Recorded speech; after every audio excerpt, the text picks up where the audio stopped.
In third quadrant, we have to discuss the nature of sine, cos, and rest t functions. So we have discussed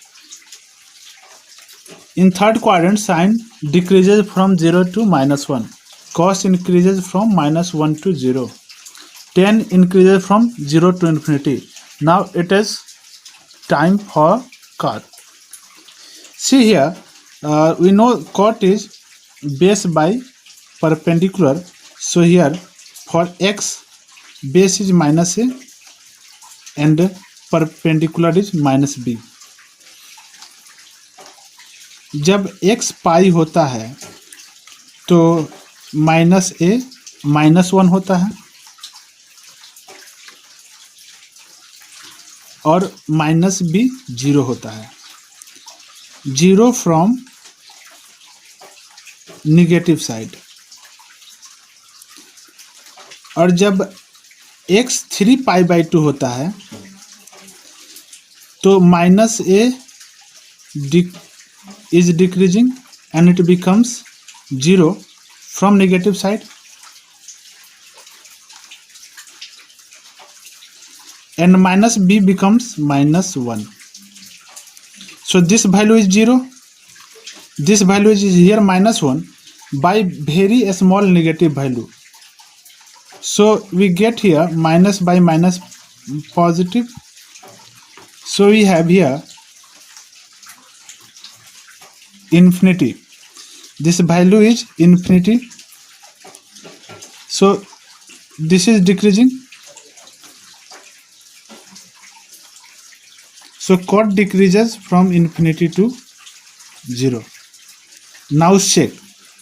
We know that sec is 1 by hypotenuse by base. Here hypotenuse is 1 and base is -a. So 1 1. Here base is -1 0. So we write -1 0. Here -a 0 from negative side.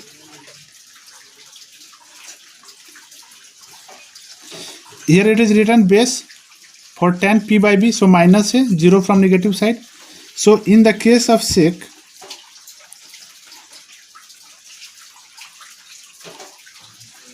one by 0 from negative side is 1 by very small negative value is -infinity. This is -1. So -infinity is lesser than -1. So it is decreasing from -1 to -infinity.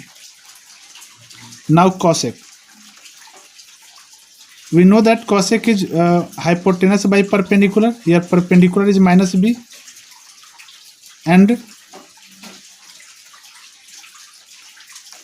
here perpendicular is written in the case of cot b by p. So 1 by 0 from negative side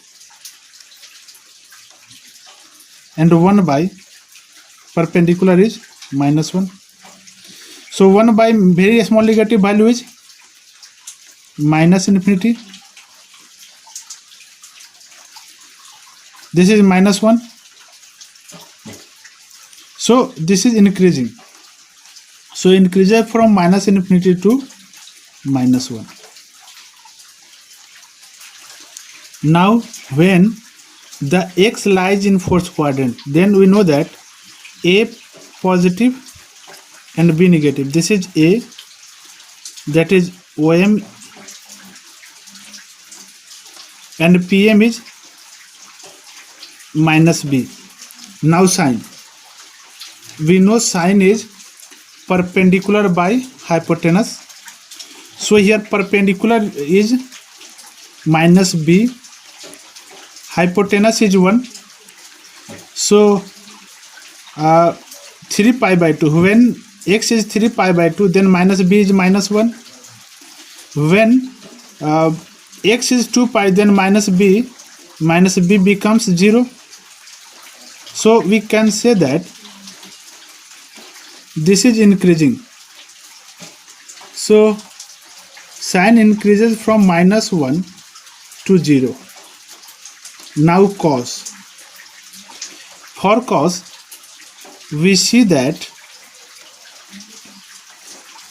base by hypotenuse, here base is a and hypotenuse is 1, so a by 1 is a. Now when 3 pi by 2, when x 3 pi by 2, then a is 0. When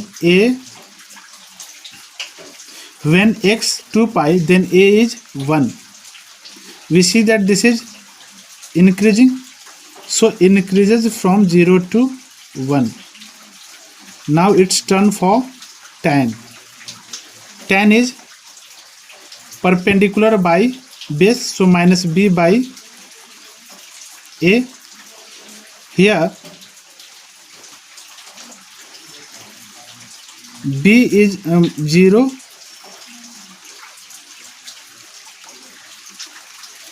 perpendicular is minus 1 here,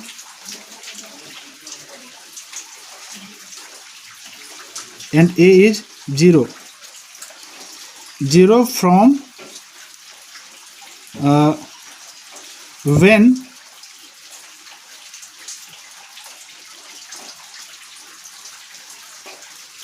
zero from positive side.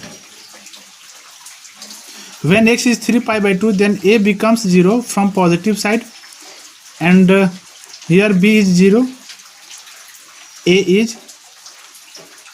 When x 2 pi, then a becomes 1, so minus 1 by 0, this is minus infinity, minus, and this is 0, so minus infinity to 0, this is increasing, so increases from minus infinity to 0. Now cot is a by minus b, so 1 by 0, here 0 from positive side by minus 1. Here we see that this is 0, this is here minus b from here 0 from when x is 2 pi, then minus b becomes 0 from negative side. This is 0, this is 1 by minus 0 is minus infinity, so we see that this is decreasing.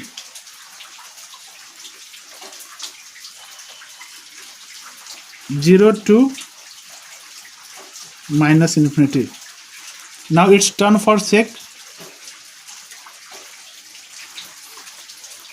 Sec is the reciprocal of cos, so we take 1 by a, here 1 by 1, here 1 by, when x is 3 pi by 2, when x is 3 pi by 2, then a becomes 0 from positive side, so 1 by positive side 0 is infinity, so infinity to 1 by 1 is 1, so it is decreasing. Now it's turn for cosec. Cosec is the reciprocal of sine, so 1 by minus b, 1 by here 1 by minus 1, and here 0. When x tends to 2 pi, then minus b tends to 0, then minus b tends to 0 from negative side. So 1 by negative side 0 is so it is minus infinity, this is minus 1, so it is decreasing, decreases from minus 1 to minus infinity. Now it's turn for the graph. Before that, let us know what is the period of a trigonometric function.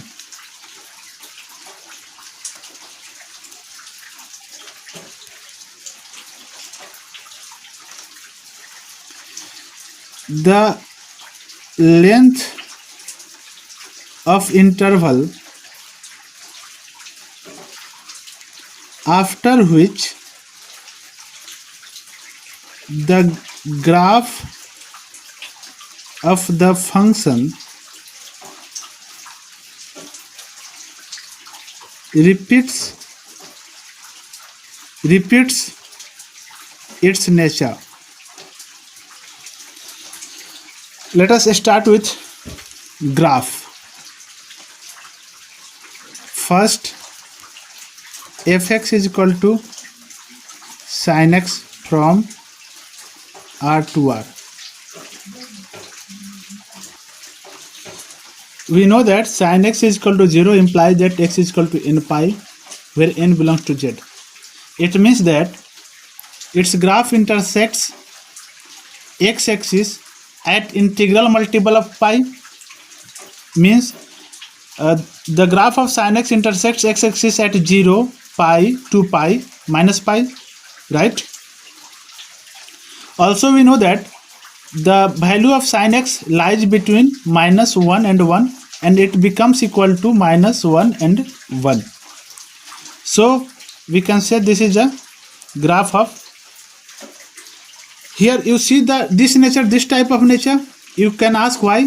So mathematicians have plotted points for different values of angles with respect to their value. Means they have plotted ordered pairs x comma y, and they found the nature of the graph in such a way, right? Next we can write its domain. Domain is set of real numbers. Another thing, this is a function. You have already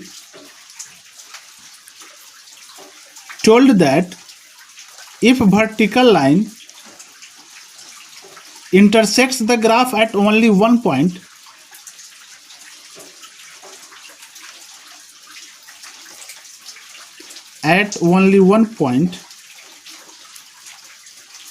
this implies that it is a function.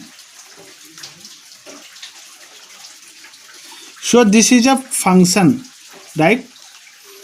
You know vertical line test. If you draw any vertical line to intersect the graph, you get only one point of intersection. So this is a function.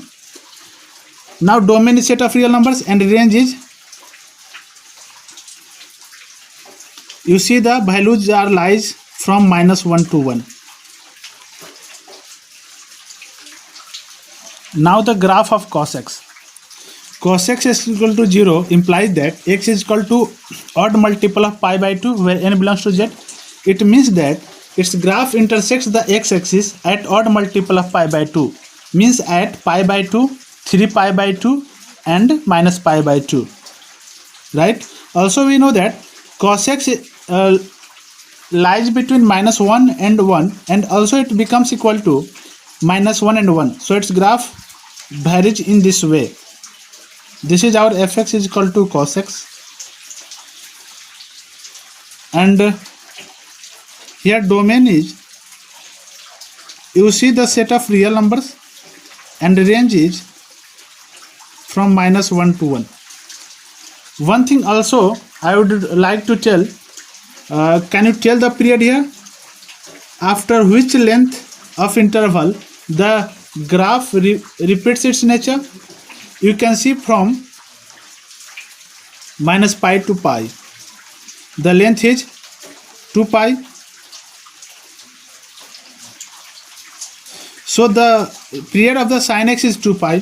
After you can see, after this interval, after this, the graph will repeat its nature. This is the period. Now here you can see here minus pi by 2 to 3 pi by 2. After this length, the graph repeats its nature. So we can write period is equal to 3 pi by 2 minus this one, minus pi by 2, this is 2 pi. Now fx is equal to tan x. We know that tan x is equal to sin x by cos x. where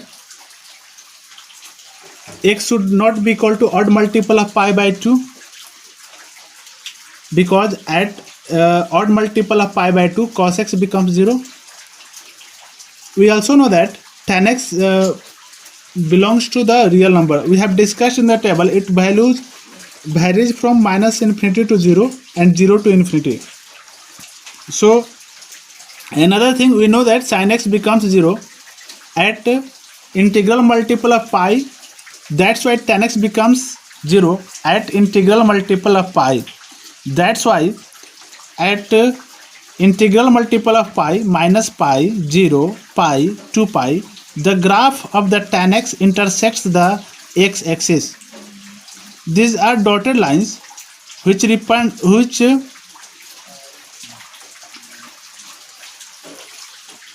which the graph wants to touch but never meet, right?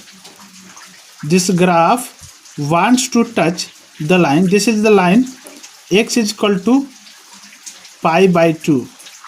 This is the line x is equal to minus pi by 2. The graph never touch this because at this value minus pi by 2, tan x is not defined. Now domain. Domain, here you can see that it is not defined at odd multiple of pi. It is not defined at odd multiple of pi. So we have to remove odd multiple of pi by 2 from the set of real numbers. And the range, you can say these all values are occupied by the graph of tan x. So the range is the set of real numbers. And period, you see the nature of the graph repeats after pi interval, pi minus 0, this is pi. So the period of tan x is pi. Now cot x. Cot x is cos x by sin x. Sin x is 0 at n pi, so x should not be equal to n pi. So at these values, pi, minus pi, 2 pi, minus 2 pi, cot x is not defined. And here dotted lines, 0 also represents the value where cot x is not defined. Also cos x is 0 at odd multiple of pi by 2. So graph intersects the x-axis at odd multiple of pi by 2. We know that the value of cot x varies from minus infinity to infinity. That's why minus infinity is less than cot x is less than infinity. From the graph you can say domain is the set of real numbers minus the set of integral multiple of pi where n belongs to z. And the range is set of all real numbers. You can tell period also. You see that after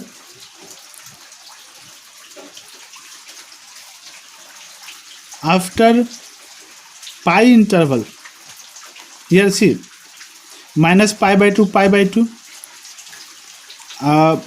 you see pi by 2 minus pi by 2, this is pi.